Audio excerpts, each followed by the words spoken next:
di tempat saya di Banyuwangi. Ini sejarah yang tidak bisa dihapus. Padahal NU mendukung PKI dan PNI waktu itu. Pada saat pemilu pertama. Pada saat pemilu. Ya. Apa yang terjadi? 72 Banser, anggota Banser diundang oleh Gerwani di kawasan Cemetuk, Celuring, Banyuwangi. Diundang tahlilan. Selesai tahlilan, kan ada acara makan-makan. Nggak taunya oleh Gerwani itu wanitanya PKI. Itu makanan itu semuanya sudah diisi racun. Sehingga akhirnya 72 anggota Banser di Cemetuk, Celuring, Banyuwangi itu meninggal semuanya. Makanya di sana sampai sekarang monumennya masih ada. Ya. Jadi itulah PKI, kejahatan PKI. Sudah didukung, tidak taunya mentung. Itulah istilah Jawa.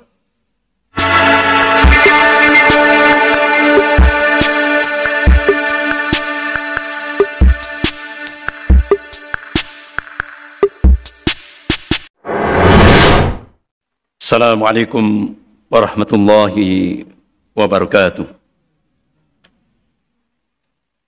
Innal hamdalillah nahmaduhu wa nasta'inuhu wa nastaghfiruh wa na'udzu billahi min shururi anfusina wa min sayyiati a'malina. May yahdihillahu fala mudilla lahu wa may yudlil fala hadiya lahu. Asyhadu an la ilaha illallah wahdahu la syarika lahu wa asyhadu anna Muhammadan abduhu wa rasuluh. Ya ayyuhalladzina amanu taqullaha haqqa tuqatih wa la tamutunna illa wa antum muslimun. Ya ayyuhan nasu taqu rabbakum alladzi khalaqakum min nafsin wahidah wa khalaqa minha zawjaha wa batta minhuma rijalan katsiran wa nisaa'a wattaqullaha alladzi tas'aluna bihi wal arham innallaha kana 'alaikum raqiba. Ya ayyuhalladzina amanu taqullaha wa qulu qawlan sadida yuslih lakum a'malakum wa yaghfir lakum dhunubakum wa may yuti'illaha wa rasulahu faqad faza fawzan 'azima. Amma ba'd. Fa inna asdaqal hadits kitabullah wa khairul hadi Muhammadin sallallahu alaihi wasallam. Wa syarrul umur muhdatsatuha wa kullu muhdatsatin bid'ah wa kullu bid'atin dhalalah wa kullu dhalalatin finnar. Ma'asyiral muslimin rahimakumullah. Malam ini kita membahas satu tema, yaitu kewaspadaan umat terhadap bahaya laten ideologi komunis. Kita lebih fokus pada kajian sejarah. Allah Subhanahu wa taala memberikan tanbih dalam surah Al-Fat ayat 23. A'udzubillahi minasyaitonir rajim. Sunnatullahi allati qad khalat min qabl wa lan tajida sunnahi tabdila. Sunnatullah itu, kata Allah, berlaku sejak dulu. Dan kalian tidak akan pernah menemukan perubahan. Kalian tidak akan pernah melihat perubahan akan sunnatullah. Artinya apa? Allah Subhanahu wa taala yang menguasai rotasi alam jagat raya ini. Allah Subhanahu wa taala yang meninggikan langit tanpa tiang ini memberikan kabar bahwa sejarah itu akan berulang. Yang membedakan adalah warna dan kualitasnya. Ada istilah di Indonesia, jas merah. Jangan melupakan sejarah. Kalau kita melupakan sejarah, kita akan digilas oleh sejarah itu sendiri. Bapak-bapak, ibu-ibu yang dimuliakan Allah, siapa pencipta ideologi komunis? Ateis, anti Tuhan, anti agama. Dia adalah dua tokoh Yahudi, yaitu Karl Marx dan Friedrich Engels. Dia menulis dua buku yang cukup dijadikan rujukan oleh kalangan komunis tingkat dunia sampai Indonesia. Bukunya adalah Das Kapital dan The Communist Manifesto. Allah Subhanahu wa taala memberikan tanbih, memberikan peringatan dalam surah Al-Maidah ayat 82. A'udzubillahi minasyaitonir rajim. La tajidanna asyadan nas adawatan lil ladzina amalul yahuda wal ladzina asyraku. Sungguh kata Allah, kalian akan menyaksikan orang-orang yang paling keras permusuhannya terhadap hamba-hamba Allah yang mukmin, kata Allah, al-Yahud, orang-orang Yahudi dan orang-orang musyrik. Bahkan Syekh Mustafa Al-Maraghi rahimahullah, beliau mufassir, ahli tafsir, yang sering kita dengar tafsir Al-Maraghi. Jadi Syekh Mustafa Al-Maraghi ini rahimahullah, beliau mencoba mengkaji ayat-ayat di dalam Al-Quranul Karim yang mengungkap tentang karakter Yahudi. Masya Allah. Beliau temukan hampir 1 juz penuh di dalam Al-Quran. Allah Subhanahu wa Ta'ala mengungkap tentang karakter Yahudi. Bahkan beliau ringkas, ada kurang lebih dari 1 juz Al-Quran itu, beliau teliti kurang lebih sekitar 76 karakter Yahudi.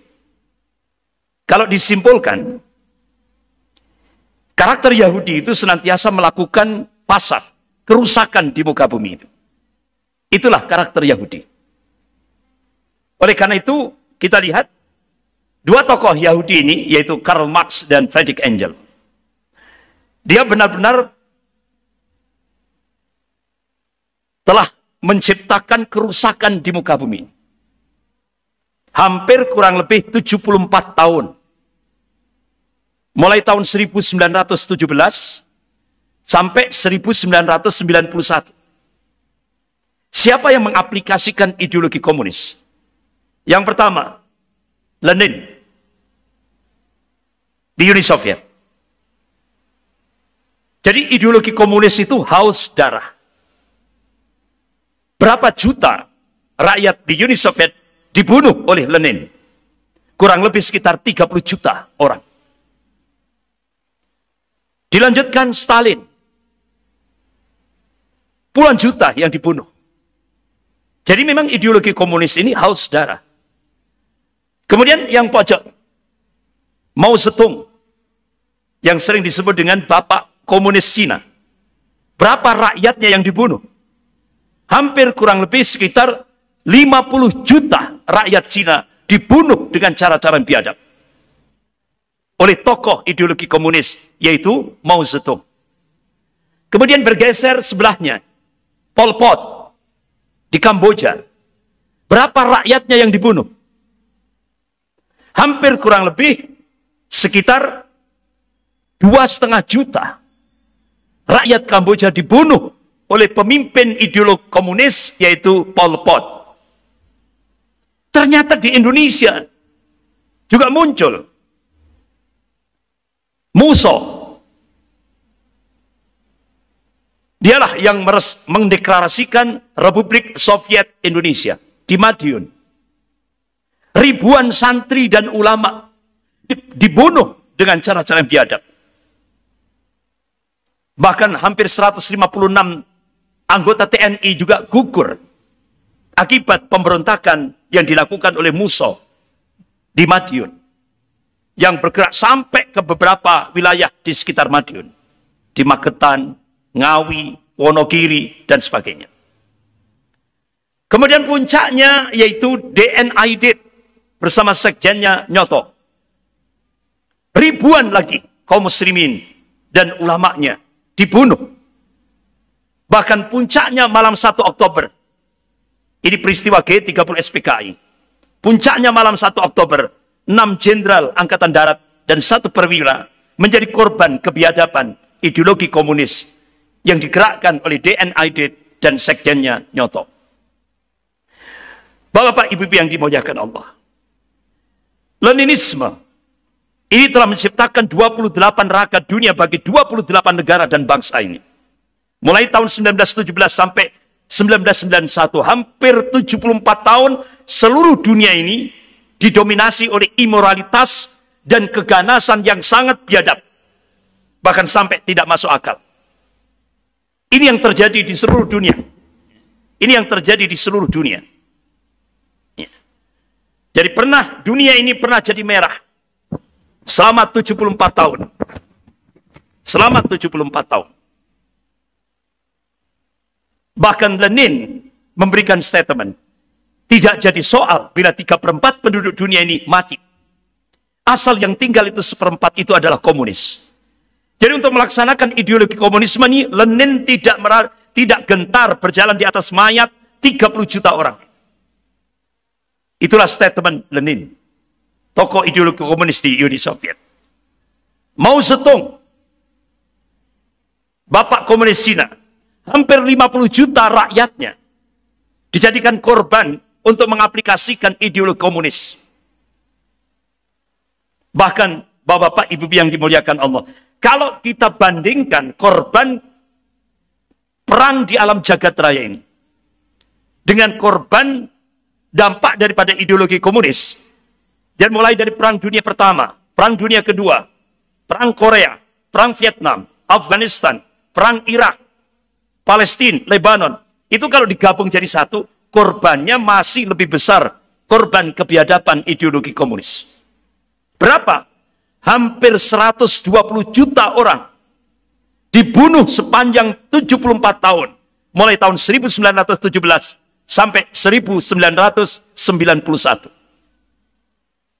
Berarti kalau kita hitungan rata-rata per tahun, ideologi komunis ini membantai kurang lebih sekitar 1,6 juta orang di seluruh dunia, termasuk di Indonesia.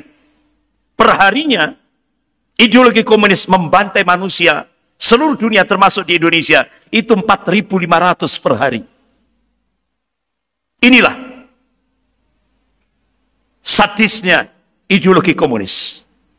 Jadi benar-benar ideologi komunis ini haus darah. Bagaimana di Indonesia pasca Indonesia merdeka? 3 tahun setelah Indonesia merdeka, ini kita mencoba untuk mengungkap sejarah. Musso, tanggal 18 September 1948, memproklamasikan Republik Soviet Indonesia. 3 tahun setelah Indonesia merdeka. Ribuan, ya, bapak-bapak, ibu yang dimuliakan Allah. Siapa penopang Musso? Dia adalah Amir Sarifuddin. Namanya agak Islami, tapi dia Katolik, Pak. Agamanya Katolik. Amir Sarifuddin. Jadi waktu itu akibat mosi tidak percaya dari kabinet Amir Sarifuddin akhirnya jatuh. Sehingga akhirnya Amir Sarifuddin membentuk Front Demokrasi Rakyat. Bergabung dengan komunis, ideologi komunis pimpinan Musso di Madiun. 18 September 1948 ini benar-benar masa yang kelam bagi umat Islam di Jawa Timur.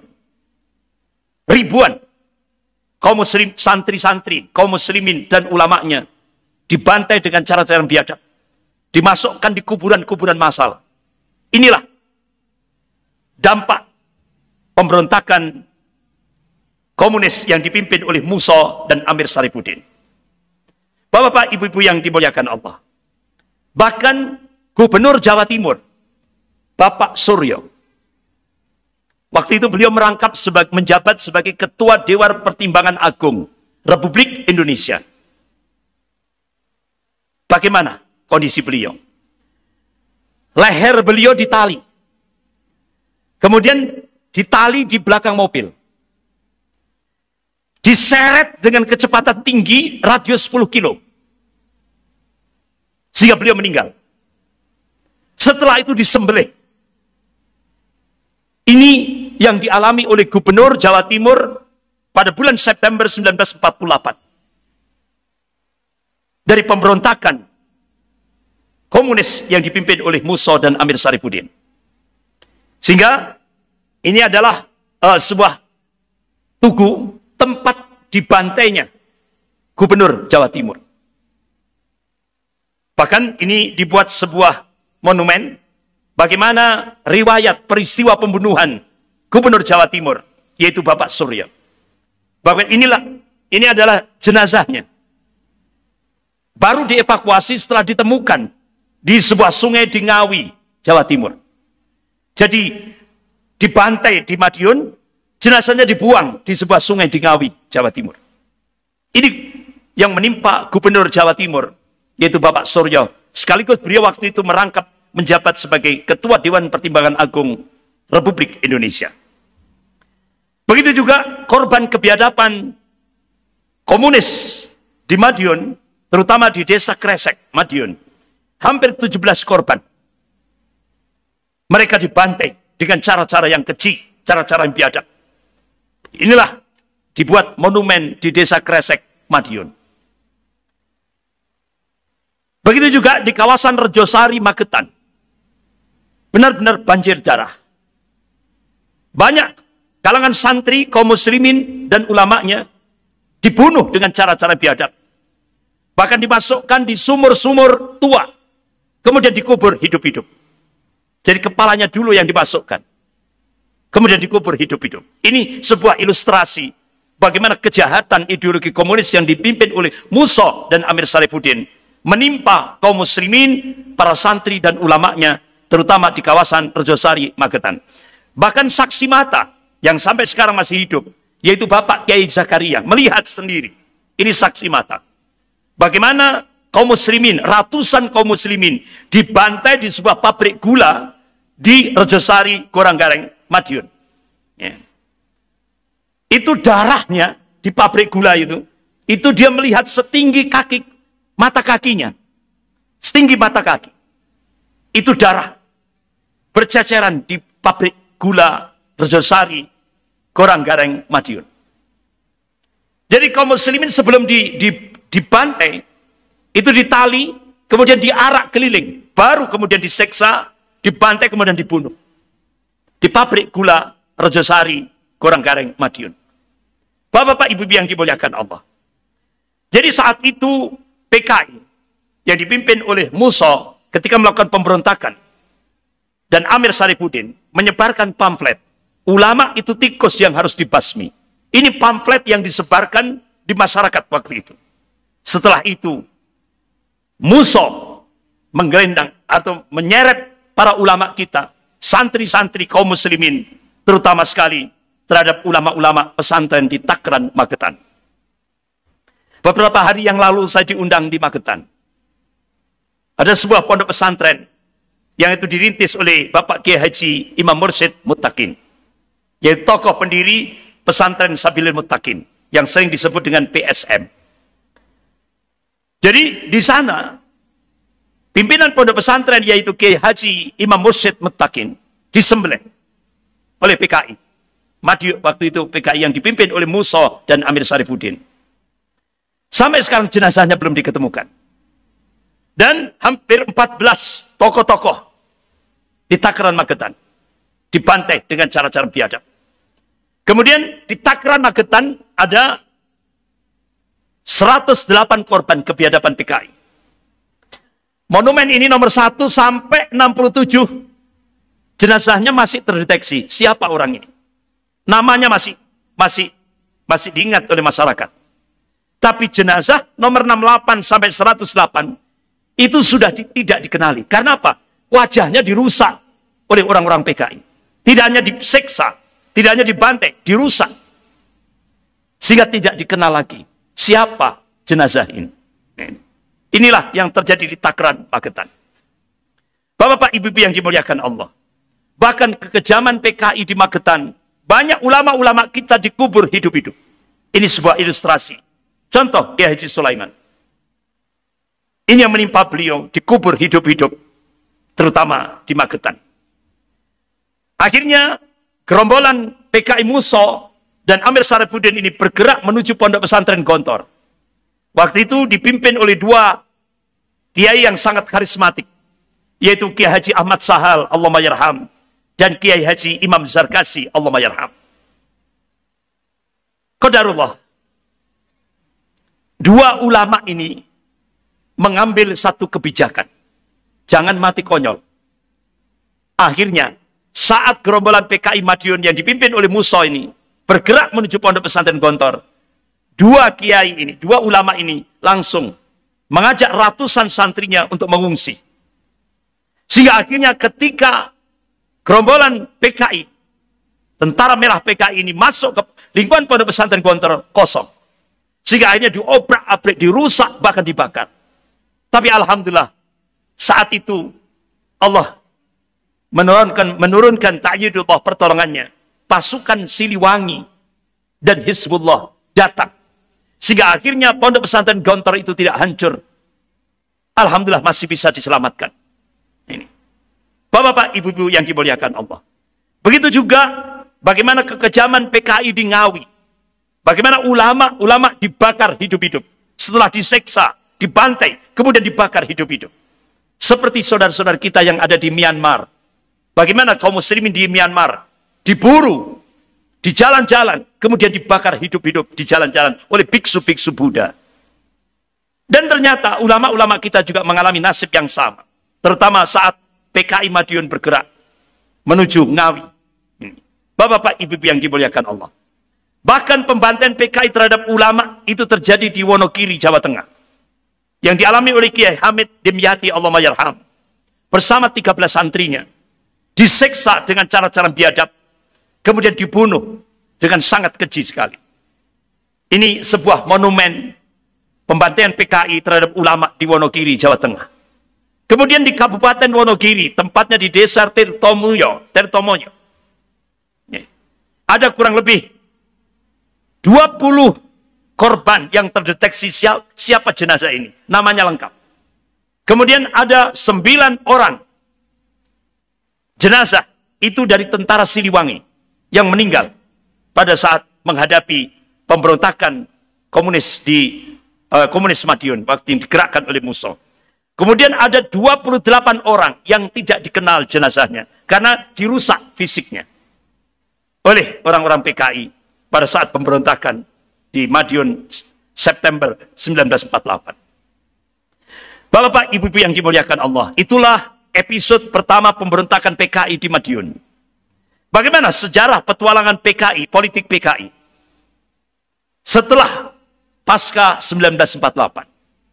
Terutama mulai tahun 1957, ya, 58, 59 sampai 66. Kita masih ingat, mungkin bapak-bapak yang masih sepuh, yang sudah sepuh, masih ingat tentang pemilu pertama di Indonesia, yaitu tahun 1955. Ada 5 partai yang sangat agresif pada saat itu, yaitu Masumi, PSII, Partai Serikat Islam Indonesia, Marhen, NU, dan PKI. Itu 5 partai ini benar-benar jumlah besar di Indonesia waktu itu. Bapak-bapak, ibu yang dimuliakan Allah, ini adalah tokoh-tokoh Masumi. Jadi benar-benar dokumen ini masih benar-benar terdokumentasi. Bagaimana tokoh-tokoh ulama kita dulu benar-benar berjuang, berjihad dalam aspek siasat syariah, yaitu politik Islam. Jadi tokoh-tokoh ulama kita mendirikan sebuah partai yang namanya Masumi, yaitu Majelis Syuro Muslimin Indonesia. Bapak-bapak, ibu yang dimuliakan Allah, ini kartu suara pada saat pemilihan umum pertama di Indonesia, yaitu tahun 1955, masih terdokumentasi dengan baik. Ya. Ini benar-benar pada saat pemilu pertama 55, ini antara Masumi dan PKI benar-benar saling menyerang. Jadi situasinya panas kan. Jadi pamflet-pamflet yang dimunculkan, contoh, ini dari Masumi. Kalau memilih Palu Arit, berarti Anda menyerahkan Indonesia pada kekuasaan asing, yaitu Cina. Untuk menghindarkan itu, tusuklah bintang bulan, yaitu Masumi. Kemudian yang PKI menyebarkan pamflet di bawah kekuasaan Masumi dan PSI, uang saudara digunting. Oleh karena itu pilihlah PKI. Jadi saling provokasi terhadap masyarakat rakyat Indonesia pada saat itu. Saling serang, terutama Masumi dengan PKI, Islam dengan komunis. Pertarungannya dahsyat sekali ketika pemilu 1955. Bahkan bapak-bapak, ibu yang dirahmati Allah, Presiden Soekarno pada saat itu mencoba merayu NU untuk keluar dari Masumi. Jadi tokoh-tokoh NU diajak ke Mekah.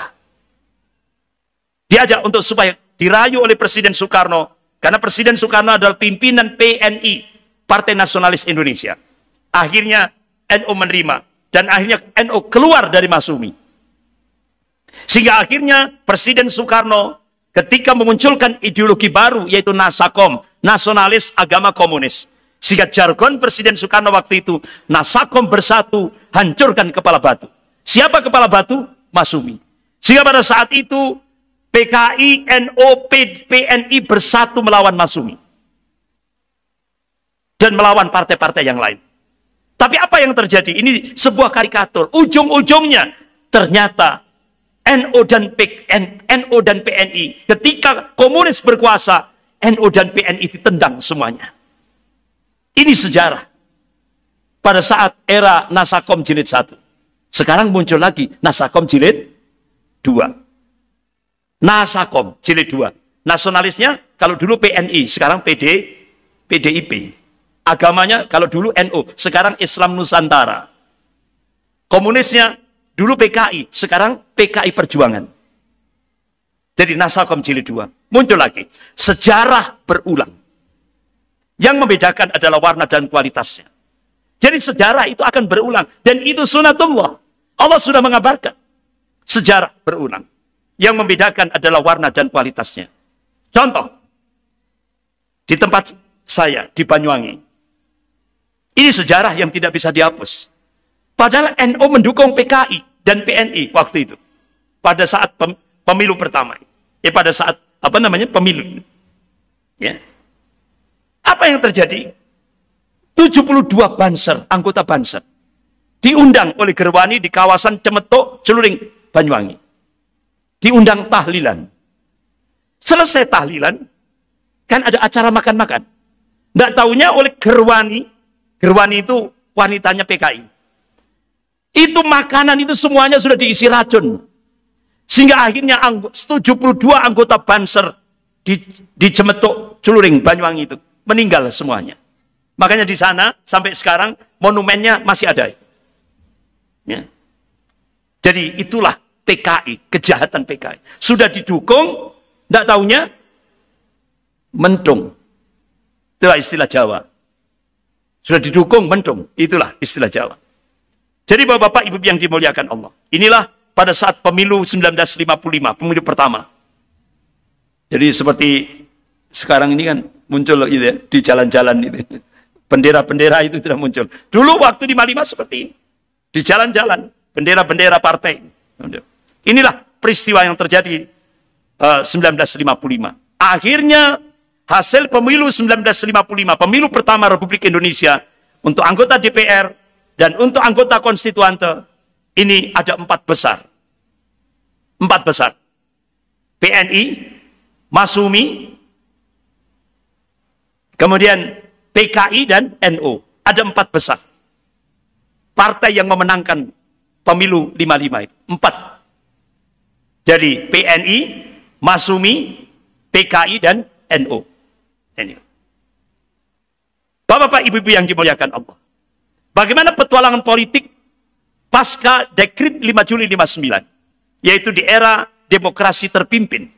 Karena waktu itu sistem politik di Indonesia pasca Dekret 5 Juli 59, yaitu sistemnya adalah demokrasi terpimpin ala komunis.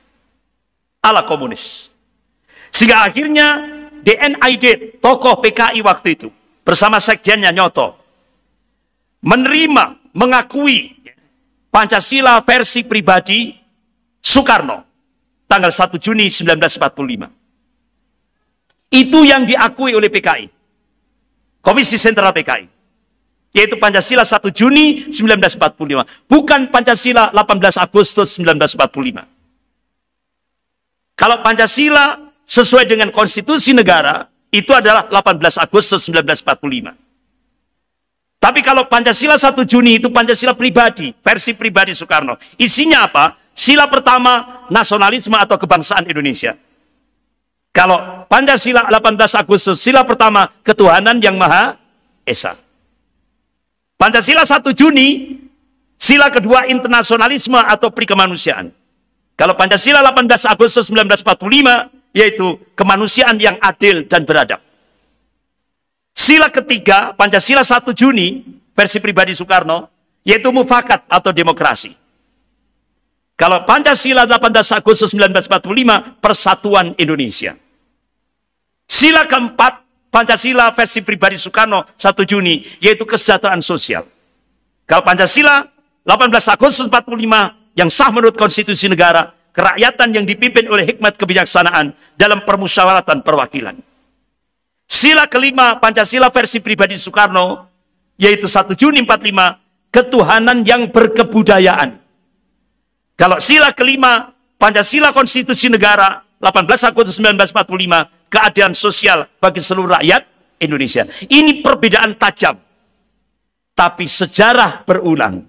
Sekarang yang diakui oleh negara sejak 2014, sejak kepemimpinan Presiden Jokowi, yaitu Pancasila 1 Juni 1945. Pancasila yang diakui, Pancasila yang didukung oleh Komisi Sentral PKI waktu itu. Sejarah berulang. Sekarang sejarah berulang. Pancasila sejak 2014, ya kan? Dan itu keputusan Presiden Jokowi 2016.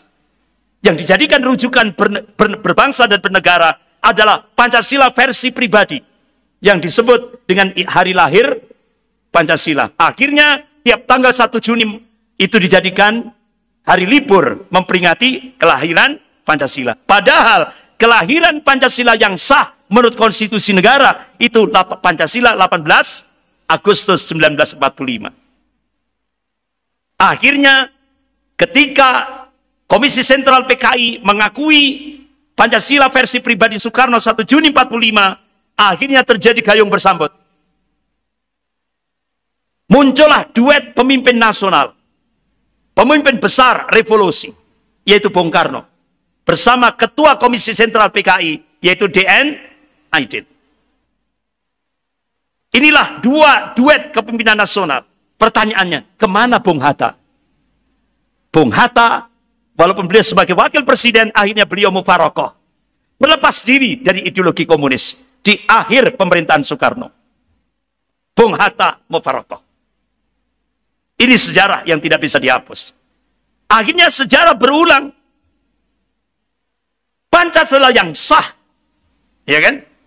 Menurut konstitusi negara, dan itu disahkan oleh Panitia Persiapan Kemerdekaan Indonesia, yaitu Pancasila 18 Agustus 1945. Ini. Tapi ternyata sekarang Ibu Megawati dan Partai PDIP ingin mengkultuskan kembali Soekarno, sehingga memaksa Pancasila agar kembali pada rumusan Soekarno. Itulah sebabnya mereka ngotot untuk menetapkan tiap tanggal 1 Juni, tiap tanggal 1 Juni sebagai hari lahir Pancasila. Padahal rumusan Pancasila yang ada saat ini adalah Pancasila yang disahkan oleh Panitia Persiapan Kemerdekaan Indonesia. Ini sah menurut konstitusi negara, yaitu Pancasila 18 Agustus 1945. Jadi ini ya Pancasila yang dijiwai oleh Piagam Jakarta 22 Juni 1945, sebagaimana yang ditetapkan saat Presiden Soekarno mengeluarkan dekret Presiden 5 Juli 59. Jadi Undang-Undang Dasar 45 menjiwai Piagam Jakarta. Bapak-bapak, ibu-ibu yang dimuliakan Allah. Sehingga akhirnya kalau kita lihat kronologisnya, Ibu Megawati minta saat Presiden SBY memimpin Indonesia, Ibu Megawati minta supaya tanggal 1 Juni dijadikan hari lahir Pancasila. Ditolak oleh Presiden SBY. Begitu Presiden Jokowi, karena Presiden Jokowi itu disebut oleh Ibu Megawati petugas. Bukan presiden, tapi petugas partai. Kalau ketua partai itu adalah Ibu Megawati. Sehingga MH Ainun Najib Jombang, MH Ainun Najib, berarti kalau yang diinginkan oleh Ibu Megawati itu presiden itu petugas partai, berarti Indonesia itu bukan milik rakyat Indonesia. Berarti Indonesia itu dimiliki oleh PDIP, bukan lagi milik rakyat Indonesia. Karena apa? Yang Ibu Megawati menyebut petugas partai, bukan presiden. Ini. Sehingga akhirnya muncullah keputusan Presiden nomor 24 tahun 2016. Akhirnya Presiden Jokowi menetapkan tiap tanggal 1 Juni itu hari lahir Pancasila. Jadi versi pribadi Soekarno. Berarti sejarah berulang. Sejarah berulang. Bagaimana pakar-pakar hukum tata negara di Indonesia? Di antaranya Profesor Refli Harun, Profesor Yusril Ihza Mahendra, dan Dr. Mardhani Alisera dari PKS. Beliau menegaskan, hari lahir Pancasila itu 18 Agustus 1945. Karena itu disahkan oleh Panitia Persiapan Kemerdekaan Indonesia. Itu sah menurut konstitusi. Jadi bukan 1 Juni. Kalau Pancasila 1 Juni ini berarti pelanggaran terhadap konstitusi. Pertanyaannya, apakah pelanggaran ini kemudian disidang di Mahkamah Konstitusi? Apakah sudah disidang? Enggak. Karena Ketua Mahkamah Konstitusi sudah jadi kakak ipar. Ya, sudah jadi kakak ipar. Sehingga akhirnya benar-benar ini sebuah kecelakaan sejarah. Penggelapan sejarah. Bapak, ibu-ibu yang dimuliakan Allah. Habib Rizik Syihab, ketika beliau membuat tesis program master di Malaysia, Habib Rizik Syihab di dalam tesisnya mengungkap Pancasila yang sah, yang berlaku adalah Pancasila sesuai konstitusi negara 18 Agustus 1945 yang dijiwai oleh Piagam Jakarta 22 Juni 1945 sebagaimana ditetapkan oleh Dekret Presiden Republik Indonesia tanggal 5 Juli 1959. Jadi tauhid ketuhanan yang Maha Esa harus diimplementasikan dengan penerapan syariat Tuhan yang Maha Esa. Inilah yang dimaksud dengan NKRI bersyariah. Sehingga dua pahlawan kita, yang pertama Bapak Muhammad Natsir, pencetus NKRI.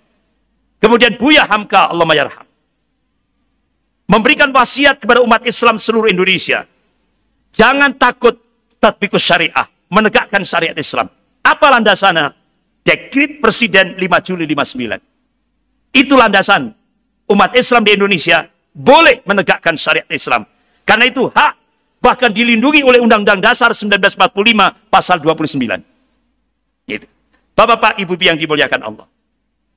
Bagaimana rekam jejak Neo PKI, PKI Gaya Baru, sampai akhirnya munculnya rancangan Undang-Undang HIP, haluan ideologi Pancasila. Ternyata sejak 1998 pasca reformasi ini sudah digaungkan sampai puncaknya 2016. Keputusan Presiden nomor 24 tahun 2016.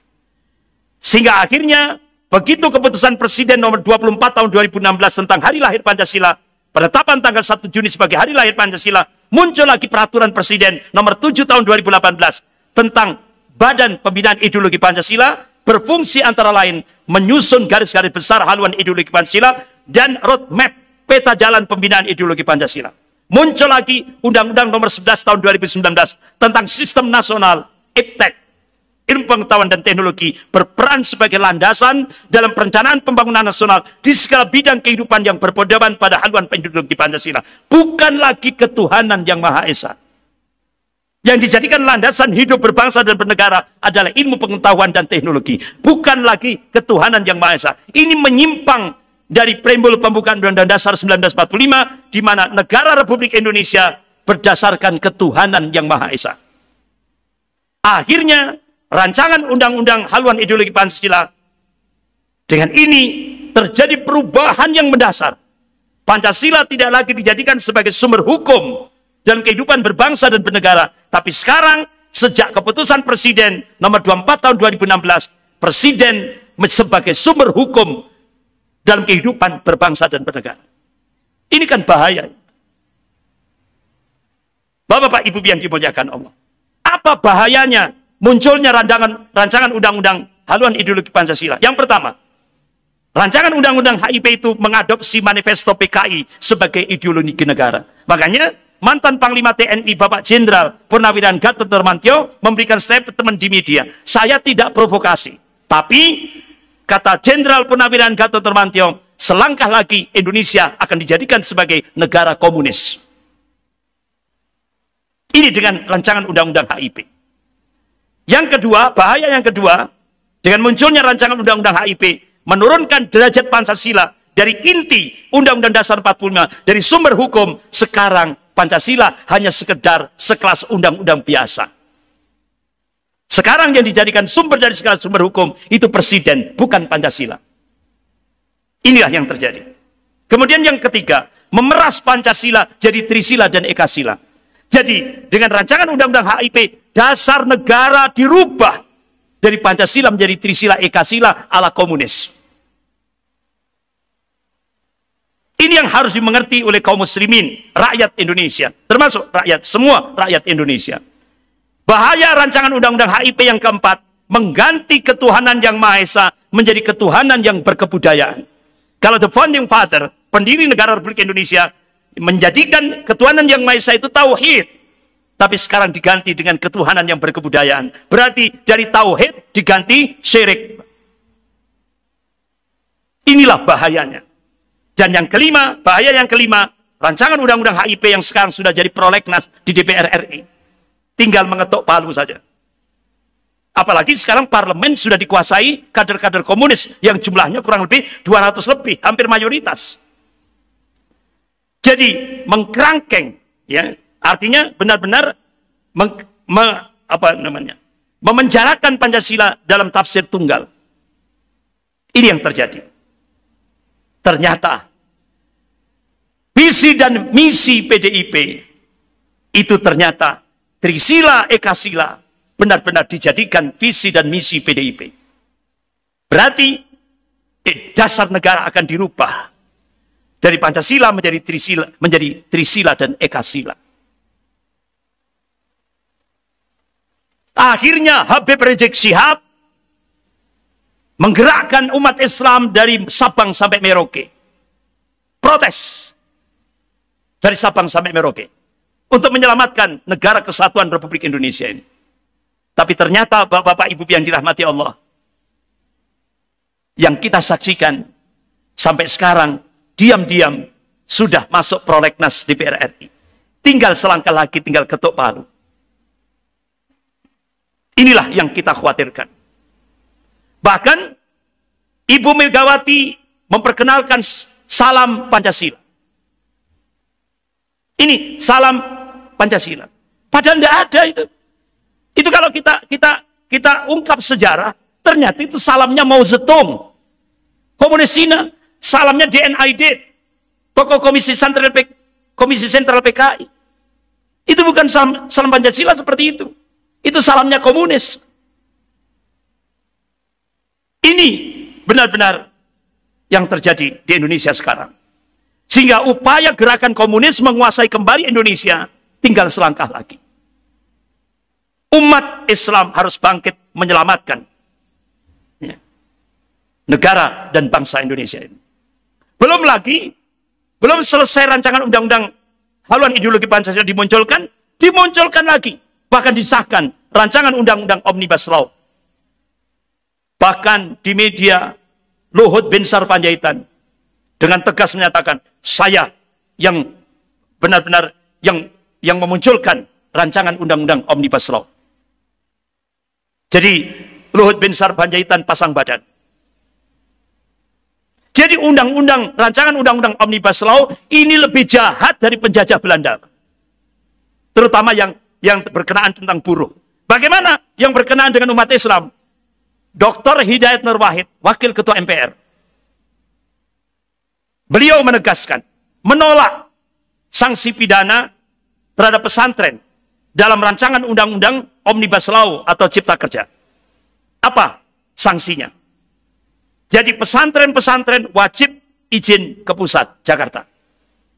Kalau enggak, hukuman 10 tahun penjara atau denda 1 miliar rupiah. Saya memprediksi tidak akan mungkin. Ulama pesantren-pesantren di pelosok-pelosok desa itu akan melakukan ini. Jadi tidak menutup kemungkinan ke depan penjara-penjara di seluruh Indonesia dipenuhi oleh para kiai, pemilik pondok-pondok pesantren. Lebih jahat dari penjajah.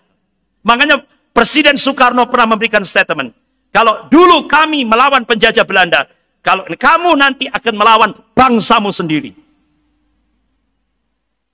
Ternyata pernyataan Presiden Soekarno betul. Bapak-bapak, ibu-ibu yang dimuliakan Allah. Oleh karena itu Habib Rizik Syihab memberikan nasihat. Bung Karno itu adalah orang besar yang layak jadi pahlawan besar. Karena memiliki jasa besar terhadap rakyat dan bangsa Indonesia. Sehingga wajib kita hargai dan hormati. Serta kita syukuri dan beri terima kasih. Juga kita doakan beliau dengan rahmat dan maghfirah dari sisi Allah Subhanahu wa taala. Namun jangan lupa, kata Habib Rizik Syihab, bahwa Bung Karno sebagai manusia biasa juga punya dosa besar yang wajib kita tutupi, tidak usah dibahas kembali. Ini nasihat Habib Rizik Syihab. Karenanya saya ingatkan kepada Ibu Megawati dan PDIP agar jangan mengkultuskan Bung Karno. Dan jangan juga mengklaim seolah-olah hanya Bung Karno saja yang paling berjasa bagi rakyat dan bangsa Indonesia. Karena nanti ada pihak lain yang tersinggung. Sehingga mereka akan membongkar semua kasus yang mereka anggap sebagai dosa besar Bung Karno. Kasihan Bung Karno. Ayo, kita sudahi perdebatan ideologi Pancasila. Ini nasihat Habib Rizik Syihab. Karena Pancasila sudah final. Berkat jasa Bung Karno. Melalui dekret Presiden 5 Juli 59 yang menyatakan bahwa kami berkeyakinan, kata Presiden Soekarno, bahwa Piagam Jakarta yang tertanggal 22 Juni 1945 menjiwai Undang-Undang Dasar 1945 dan adalah merupakan satu rangkaian kesatuan dengan konstitusi tersebut. Ini pernyataan resmi Presiden Soekarno. Jadi jangan lagi diotak-atik. Apalagi diperas Pancasila jadi Trisila Ekasila. Tambah hancur negara ini. Ini nasihat Habib Rizik Syihab.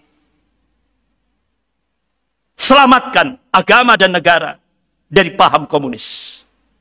Selamatkan agama dan negara dari paham komunis. Bapak-bapak, ibu yang dimuliakan Allah. Bagaimana sejarah? Sudah waktu Isya? Belum? Sudah? Ya. Insya Allah, Kamis depan kita ungkap kembali bagaimana sejarah peristiwa G30S PKI. Kita akhiri dengan doa kafarat majelis. Subhanakallahumma wa bihamdik, asyhadu an la ilaha illa anta astaghfiruka wa atubu ilaik. Wabillahi taufiq wal hidayah. Wassalamualaikum warahmatullahi wabarakatuh.